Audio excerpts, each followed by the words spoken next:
اچھوں کا جب تذکرہ کرتا ہے تو جو اچھائی میں انتہا کو پہنچے ہوئے ان کا تذکرہ کرتا ہے. تو یہاں بھی قرآن ان بدبختوں کا تذکرہ کر رہا ہے جن کو اسلام لانے کی یا تورات پر ایمان لانے کی توفیق نہیں ملتی. یہ کون بدبخت ہیں؟ ان کی عادت کیا ہے کہ جتنی بھی نشانیاں دیکھ لیں یہ ایمان نہیں لے کر آئیں گے. آج بھی ہمیں اس کا مشاہدہ ہوتا ہے. اور یہ سیدھا راستہ دیکھ لیں تو اس کو فالو نہیں کرتے, ہمیشہ الٹے راستے کو, یہ غلط راستوں کو یہ فالو کرتے ہیں. ذالک بانہم کذبوا بآیاتنا, اللہ فرماتے ہیں یہ اتنے گمراہ کیسے ہو گئے؟ اس کی وجہ یہ ہے بانہم کذبوا بآیاتنا, کہ انہوں نے ہماری نشانیوں کو جھٹلایا ہوتا ہے. کیا مطلب؟ کہ جب ایک نشانی دیکھ کے جھٹلا دیا, دوسری نشانی دیکھ کے انکار کر دیا, تو پھر انسان ایسا گمراہ ہوتا چلا جاتا ہے کہ وہ اس اسٹیج پہ پہنچ جاتا ہے کہ اس کے دل پہ مہر لگ جاتی ہے, اور ایسی اسٹیج پہ پہنچ جاتا ہے کہ پھر اسے غلط راستہ صحیح اور صحیح راستہ غلط لگنے لگتا ہے. یعنی شروع میں تو انہوں نے انکار ہماری آیات کا کیا تھا, اس وقت ان کی یہ کیفیت نہیں تھی. اس وقت تو ان کی یہ کیفیت تھی کہ حق کو قبول کرنے کی بھی صلاحیت تھی اور باطل کو قبول کرنے کی بھی صلاحیت. انہوں نے حق کا انکار کر کے باطل کو قبول کیا اور ہماری نشانیوں کو جھٹلایا, تو اللہ نے اس کے بدلے میں ان کے دلوں کو اتنا سخت کر دیا. اب ان میں ایسا تکبر پیدا ہو گیا ہے کہ اب ان کی عادت بن چکی ہے کہ جو بھی نشانی دیکھیں یہ ایمان نہیں لے کر آئیں گے, ہمیشہ سیدھے راستے کا انکار کریں گے, ہمیشہ غلط بات کو یہ فالو کریں گے. تو یہ اللہ نے ایک انسان کی گویا کہ حیثیت بیان کی ہے کہ وہ صحیح بات کا انکار کرے نا, تو ایک اسٹیج اس کی پھر یہ آتی ہے. تو اللہ فرماتے ہیں جو اس اسٹیج پہ پہنچے ہوئے لوگ ہیں ان کو تورات پر عمل کرنے کی توفیق نہیں ملے گی. آگے اللہ فرماتے ہیں وَكَانُوا عَنْهَا غَافِلِينَ, یہ وہ لوگ تھے جنہوں نے ہماری آیتوں کا انکار کیا اور اس سے غافل رہتے ہیں. وَالَّذِينَ كَذَّبُوا بِآيَاتِنَا, اور آخر میں اللہ نے وعید سنائی ہے کہ جو لوگ تورات پر عمل نہیں کریں گے, اے موسیٰ آپ لوگوں کو جا کے بتا دیں, جن کے دل اتنے سخت ہو چکے ہیں کہ ہماری نشانیوں کو جھٹلا کے یہاں تک پہنچے کہ اب اللہ کا کلام لکھی ہوئی فارم میں شکل میں ان کو دیا جا رہا ہے, تو بجائے اس کے کہ سینے سے لگا کر اس پر عمل کریں, اس کا بھی انکار کریں گے وہ. تو ان لوگوں کو جا کے آپ بتا دیں والذین کذبوا بآیاتنا, جنہوں نے ہماری آیات کا انکار کیا, ولقاء الآخرۃ, اور آخرت کی ملاقات کا انکار کر دیا. کیونکہ جب آخرت کا انکار ہوتا ہے تو یہ ساری ضد اور ہٹ دھرمیاں پیدا ہوتی ہیں. تو ان کو بتا دیں حبطت اعمالہم, ان کے اعمال برباد ہو گئے.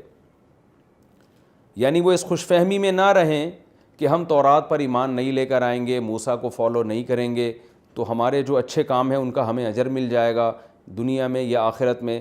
اللہ فرماتے ہیں ان کے سب اعمال برباد ہیں. هل یجزون الا ما كانوا يعملون, ان کو نہیں بدلہ دیا گیا مگر وہی جو یہ کیا کرتے تھے.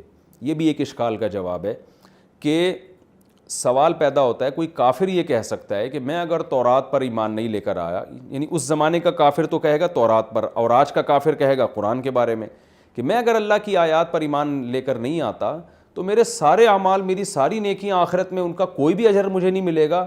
یہ کیسا انصاف ہوا؟ یہ تو گویا ظلم اور زیادتی ہے. تو اللہ نے اس کا جواب دیا کہ جو ہم نے تمہارے سارے اعمال برباد کر دیے نا, یہ تمہیں انہی اعمال کا بدلہ ملا ہے جو تم دنیا میں کر کے آئے ہو. کیا مطلب؟ تم نے جو دنیا میں کفر کیا ہے نا, اس کا پورا بدلہ یہی بنتا ہے. یہ اللہ کی طرف سے ظلم اور زیادتی نہیں ہے, یعنی یہ تمہارے اعمال ہی کی جزا ہے کہ تمہارے ساری نیکیاں ہم نے برباد کر دی. تو اس کو میں ایک مثال سے سمجھاتا ہوں. جیسے ایک شخص کسی ملک کا, کسی ریاست کا باغی ہو, اسٹیٹ کو مانتا ہی نہ ہو وہ, تو اسٹیٹ اس کو اچھے کاموں پر کبھی بھی انعام نہیں دے گی, وہ تو بلکہ اس کو باغیوں میں اس کا شمار کرے گی. اب وہ یہ کہے کہ میں نے یہ بھی کیا ملک کے لیے, میں نے یہ بھی کیا, تو مجھے اس کا صلہ کیوں نہیں مل رہا؟ تو گورنمنٹ کیا کہے گی؟ بھائی آپ اس کنٹری کو مانتے ہی نہیں ہو, آپ تو اس ریاست ہی کو ناجائز کہتے ہو, آپ پر تو کیس ہے, آپ پر تو مقدمہ چلے گا, نہ یہ کہ آپ کو ایوارڈ دیے جائیں. تو جو لوگ اللہ کی حکومت کو مانتے نہیں ہیں, اللہ کے دین کو, اللہ کے پیغمبروں کو مانتے نہیں ہیں, تو قرآن کہتا ہے یہ اتنے بڑے مجرم ہیں کہ ان کی نیکیاں کا وزن ایسے ہے جیسے راکھ کا ڈھیر ہوتا ہے. کرامادن, قرآن کہتا ہے کہ ایک پہاڑ ہو راکھ کا, ایک ہوا, ایک معمولی سی پھونک اس پورے پہاڑ کو اڑا دے گی. تو دیکھنے میں لگتا ہے بہت زیادہ, اس میں وزن نہیں ہے. کیونکہ وزن اس لیے نہیں ہے کہ اعمال کا بدلہ دینا اللہ نے ہے اور آپ اللہ کو مانتے ہی نہیں ہو. تو اللہ کہے گا جس کے لیے کیا اس سے بدلہ لے لو, میرے لیے تو تم نے کیا ہی نہیں, نہ آخرت کو تم مانتے تھے, نہ تم آخرت پر یقین رکھتے تھے، تو آخرت میں حصہ تو ان لوگوں کا ہے جو آخرت پر یقین رکھتے تھے۔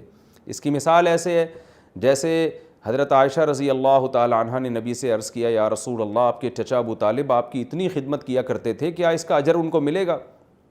تو حدیث کا مفہوم ہے، نبی نے فرمایا انہوں نے اللہ سے یہ دعا کبھی نہیں مانگی، لا تخزنی یوم یبعثون، کہ آخرت میں اللہ مجھے رسوا نہ کرنا۔